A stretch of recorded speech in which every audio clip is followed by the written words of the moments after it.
ಚೆಲುವೆಯ ಕಂಡಾಗ ಚೆಲುವನ ಮನದಲ್ಲಿ ನೂರಾಸೆ ಬಂದಾಗ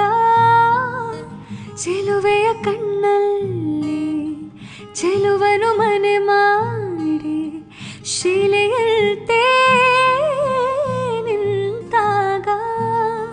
ಹೂವಾಗಿ ಮನಸ್ಸು ನೂರಾರು ಕನಸು ಬೆರಗಾದರೂ ಒಲವಿಂದಲೇ ಒಂದಾದರೂ ಆಗ ಕೇಳದೆ ನಿಮಗೀಗ ದೂರದ